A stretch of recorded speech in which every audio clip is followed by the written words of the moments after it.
बहुत बहुत धन्यवाद ब्रजेश जी। ज्ञान के प्रतीक बोधिसत्व भारत रत्न बाबा साहब भीमराव अंबेडकर के चरणों में श्रद्धा सुमन अर्पित करता हूं। मित्रों, मुझे बहुत खुशी है कि बहुत कम नोटिस पर आप लोग इस सभागार में अपना बहुमूल्य समय दे करके बाबा साहब के प्रति अपनी सच्ची श्रद्धांजलि व्यक्त करने आए। इसके लिए आप लोगों के प्रति मैं हृदय से आभार व्यक्त करता हूं। साथियों, ये हमारे लिए बहुत गौरव की बात है और गर्व की भी बात है कि हमारे देश ने एक ऐसे महापुरुष समता, स्वतंत्रता, बंधुत्व को साकार रूप करने के लिए आजीवन संघर्ष रहे बाबा साहब भीमराव अंबेडकर को जन्म दिया। मित्रों, ये हमारे लिए बहुत गौरव की बात है कि अभी पिछले सप्ताह, पिछले फोर्टनाइट में जो दुनिया का बहुत बड़ा वैश्विक मंच है यूनेस्को की जो हेडक्वार्टर है वो फ्रांस के पेरिस में है।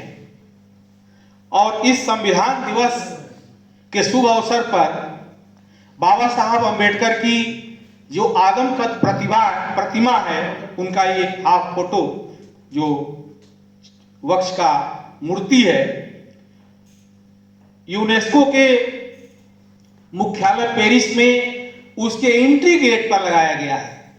वैसे ही जैसे कोलंबिया यूनिवर्सिटी में बाबा साहब अंबेडकर की मूर्ति लगाई गई थी, वैसे ही जैसे जवाहरलाल नेहरू यूनिवर्सिटी के लाइब्रेरी में शुरू में ही लगाई गई है।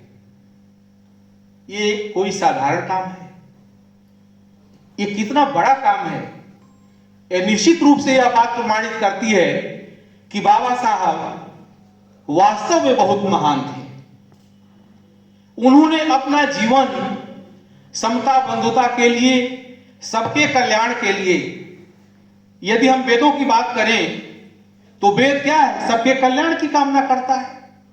और बाबा साहब भीमराव अंबेडकर ने जो संविधान का जो ड्राफ्ट बनाया, उसके पहले ही वेद है। वेद क्या है कि आदमी को आदमी की गरिमा दीजिए, व्यक्ति की सामाजिक, आर्थिक, राजनीतिक, न्यायिक गरिमापूर्ण जीवन दीजिए। यही वेद वाक्य है। और क्या है? इंसान को इंसान मानना, यही वेद वाक्य है। इसके इतर कुछ नहीं है। और इसके लिए बाबा साहब भीमराव अंबेडकर ने संविधान में बनाने के लिए, ड्राफ्ट बनाने के लिए कितने हजार दुनिया के आर्टिकल पढ़े, मैं आपको आज अवगत कराना चाहता हूं। अपने मन से केवल संविधान नहीं लिख दिया।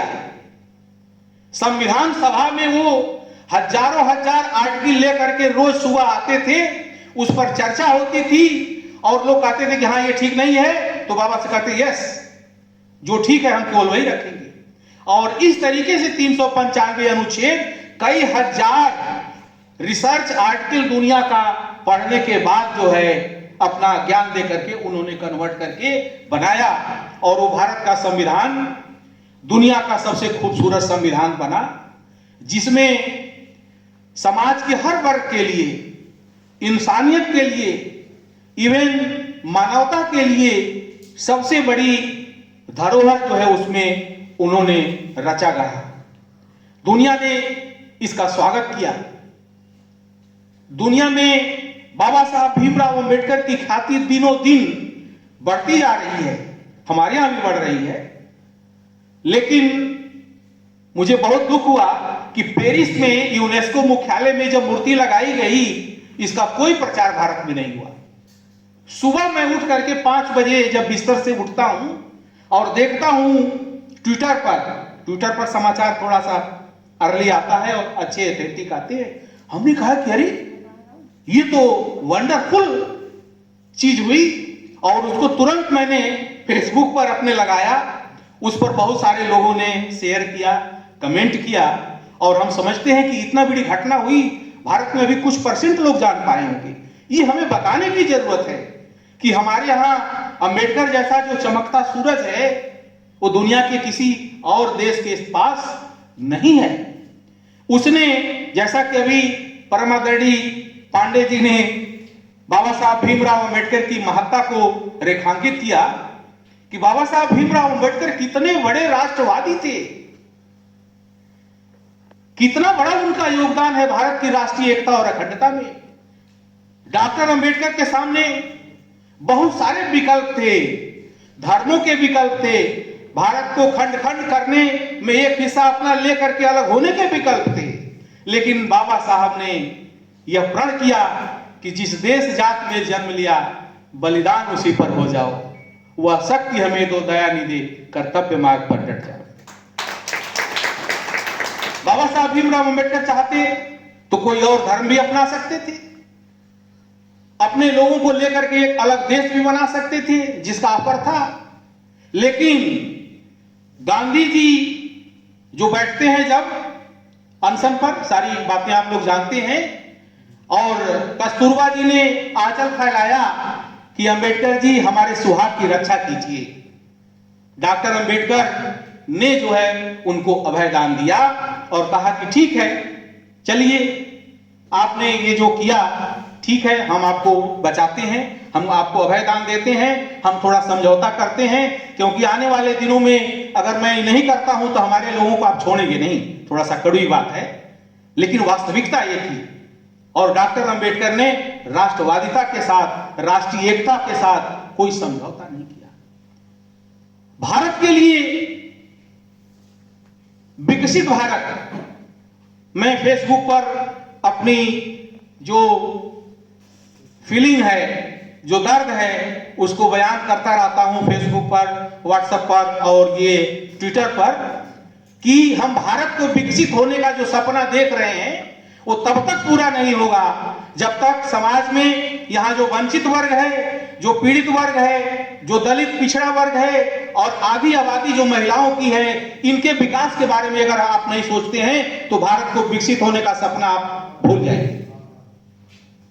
क्योंकि ये आबादी भारत की बहुसंख्यक आबादी है और एक छोटे से हिस्से को अगर आप विकसित बना दें और ये बहुत बड़ी आबादी उससे मरहूम रहे तो इसका कोई मतलब नहीं होगा। वैसे ही जैसे आज हमारे यहाँ बहुत सारे लोगों के लिए इतनी जमीन है कि वो एक नहीं कई जमीन है, और हमारे लिए कुछ लोग 1200 स्क्वायर फीट के लिए तरस रहे।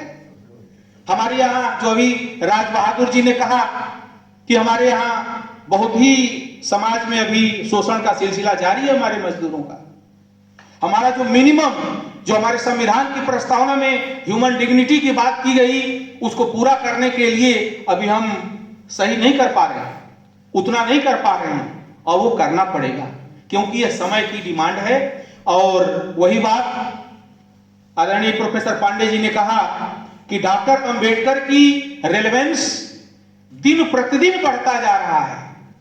कोई भी सामाजिक राजनीतिक संगठन तब तक सफल नहीं होगा जब तक इन समुदायों को लेकर के, बाबा साहब भीमराव अंबेडकर के बताए हुए रास्ते को लेकर के आगे नहीं चलता है, तब तक हम सफल नहीं होंगे।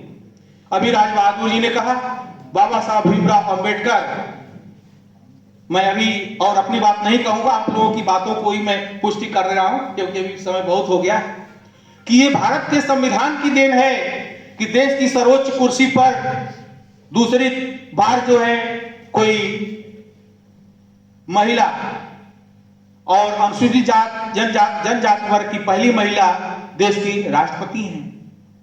प्रतिभा पाटिल भी राष्ट्रपति थी, वो बाबा साहब भीमराव अंबेडकर की देन है। नरेंद्र मोदी जी माननीय सम्मानित प्रधानमंत्री जो हैं वो भी बाबा साहब भीमराव अंबेडकर की देन है कि वो चौड़े से तीसरी बार जो है प्रधानमंत्री हैं। लेकिन समाज, सरकार को ये चाहिए कि अगर हमें विकसित भारत बनाना है तो इन लोगों को साथ लेकर के चलना होगा। आज एक समय था कि लगता था कि डॉक्टर भीमराव अंबेडकर कुछ खास वर्ग के लिए काम कर रहे हैं, लेकिन नहीं, वो तो स्टेट्समैन थे, वो राजपुरुष थे। उनके लिए हमारा अपना पराया जैसे किसी दार्शनिक के लिए, संत के लिए नहीं होता हो, होता है उसी तरीके से उनके लिए था। उनके लिए सभी लोग, स्त्री पुरुष, सभी जाति रंग भेद, इसीलिए संविधान में सभी तरह की वर्जनाएं किया कि इसका कोई अगर आप आचरण करते हैं तो वो कानूनी अपराध होगा। इस तरह का संविधान बनाया बाबा साहब भीमराव अम्बेडकर ने। बाबा साहब भीमराव अम्बेडकर को उनके योगदानों के लिए, हमारे इस तरह के भारत को विकसित भारत, एक अच्छा समता युक्त, न्याय युक्त, बंधुत्वपूर्ण भारत बनाने के लिए जो खाका खींचे, इसके लिए हम उनके चरणों में श्रद्धा सुमन अर्पित करते हैं। मित्रों, यह कार्यक्रम प्रतिवर्ष बाबा साहब की जयंती पुण्यतिथि विश्वविद्यालय में मनाया जाता है। हम लोगों ने कोशिश किया था कि इसमें किया है, करता रहेंगे कि हम सभी लोग इसमें जुड़ करके, कंधे से कंधा मिला करके बाबा साहब के जो बताए नक्शे कदम हैं, उनके जो बताए गए संविधान हैं, जो दिए गए संविधान हैं, उनके जो दिखाए गए रास्ते हैं, उस पर चलेंगे। यही हम लोगों के लिए सच्ची श्रद्धांजलि होगी। इस कार्यक्रम में हमारे मंच की शोभा बढ़ाने के लिए सिद्धार्थ विश्वविद्यालय के पूर्व कुलपति आदरणीय प्रोफेसर पांडे सर, आपका बहुत बहुत अभिवादन कि आपने अपने बहुमूल्य समय से आज समय निकाला। इसी के साथ बड़े भाई प्रोफेसर BS वर्मा साहब, जो काफी समय से आए हुए हैं, आपने बहुमूल्य समय दिया, आपके प्रति भी साधुवाद, बहुत बहुत आभार। हमारे SC/ST एसोसिएशन के पूर्व अध्यक्ष, पूर्व विभागाध्यक्ष अर्थशास्त्र प्रोफेसर आलोक गोयल जी, आपको भी बहुत बहुत हार्दिक शुभकामनाएं। अगली पंक्ति में बैठी हुई परम आदरणीय अंग्रेजी विभाग की प्रोफेसर सुनीता मुर्मू मैडम, गणित के राणा जी, ला की सुमन जी, पूनम राव जी, अंग्रेजी विभाग के वरिष्ठ आचार्य प्रोफेसर बेहरा साहब, मेरे एक काल पर नेशनल PG कॉलेज बड़ालगंज से प्राध्यापक बंधु सुधीर शुक्ला जी, हमारे इकोनॉमिक्स के डॉक्टर मनीष जी, डॉक्टर